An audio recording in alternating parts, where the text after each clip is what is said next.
In the beginning, before the mountains, before the seas, before the stars themselves, there was only darkness, no wind, no light, no life, only the deep. And the earth was without form and void, and darkness was upon the face of the deep. And the Spirit of God moved upon the face of the waters. Silence covered the endless void. The heavens had not yet stretched forth. The oceans had not yet roared. The stars had not yet burned in the sky. All creation waited for the voice of God. And God said, "Let there be light." And there was light. Light burst forth into the darkness. The heavens opened with glory, and the darkness fled before him. And God saw the light, that it was good. And God divided the light from the darkness. And God called the light day, and the darkness he called night. The light shone across the waters. The deep trembled at his command.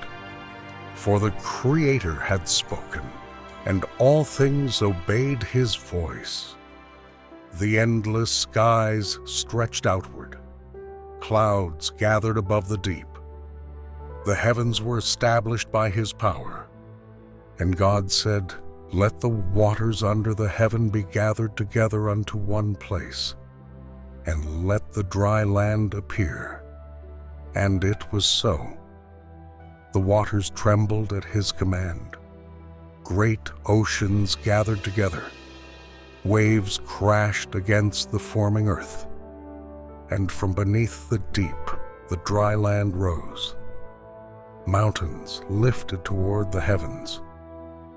Valleys stretched across the earth. Rivers carved their paths through the land. And God called the dry land earth, and the gathering together of the waters called he seas. And God saw that it was good. The empty world now stood prepared before its Creator, silent, waiting. And God said, "Let the earth bring forth grass, and the fruit tree yielding fruit after his kind, whose seed is in itself, upon the earth." And God saw that it was good. Life covered the earth at his command. Fields of green spread across the land. Trees rose toward heaven. Forests filled the mountains. Flowers opened beneath the light. And every living plant bore seed after its kind, just as God had spoken. For his words do not fail. The wind moved softly through the garden of the world. The waters shimmered beneath the light. Creation was alive, because the Creator had spoken. Then God turned his eyes toward the heavens, to divide the day from the night. The heavens stood silent before him. The earth waited beneath the endless sky. The sun blazed across the heavens in glory. Warmth covered the earth, and when evening came, the moon rose quietly over the waters. Silver light rested upon the mountains. The seas reflected the beauty of the heavens above, and beyond them all, countless stars filled the night, worlds beyond number, lights shining in the vastness of creation, every star placed by his hand, every heaven established by his power. The heavens declared his glory. The stars moved in perfect order. For all creation obeyed the voice of the Lord. Then the voice of God spoke once more across the waters. The oceans stirred beneath the light. The seas awakened with life. Great creatures moved through the deep and above the earth. Wings spread across the heavens. Birds soared through the skies. Life covered the sea and the heavens above. And God created great whales, and every living creature that moveth, which the waters brought forth abundantly, and every winged fowl after his kind. And God saw that it was good. The mighty creatures of the deep moved through the oceans. Great whales rose from beneath the waters. Schools of fish filled the seas in endless number. Life swam through every river, every ocean, every hidden depth beneath the heavens. The skies were filled with wings. Eagles soared upon the wind. Doves rested among the trees. The songs of birds echoed across the morning world. Creation was filled with life, and God blessed them, saying, "Be fruitful and multiply, and fill the waters in the seas, and let fowl multiply in the earth." The seas became full. The skies became alive. Every creature moved according to his command. For the Creator is the giver of life. And God said, "Let the earth bring forth the living creature after his kind, cattle, and creeping thing, and beast of the earth after his kind." And it was so. The ground trembled with life. Creatures walked upon the earth.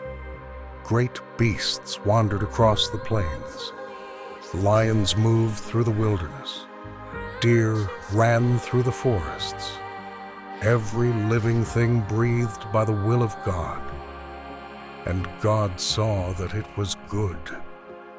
The world was now filled with beauty, filled with movement, filled with life. Yet one final creation still remained. The greatest work was yet to come.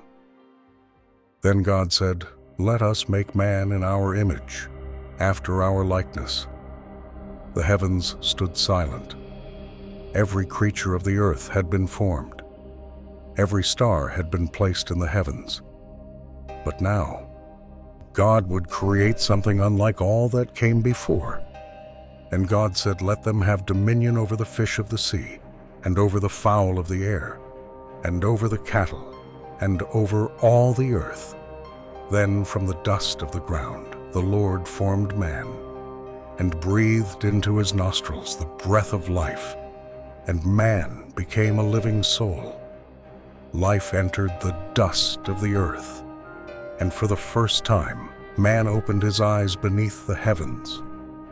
So God created man in his own image. In the image of God created he him. Male and female created he them. And God blessed them. And God said, "Be fruitful and multiply and replenish the earth and subdue it." And mankind stood upon the earth, bearing the image of the Creator. Unlike the beasts of the field and unlike the birds of the air, man was formed for a greater purpose: to know God, to walk beneath his blessing, and to fill the earth according to his will.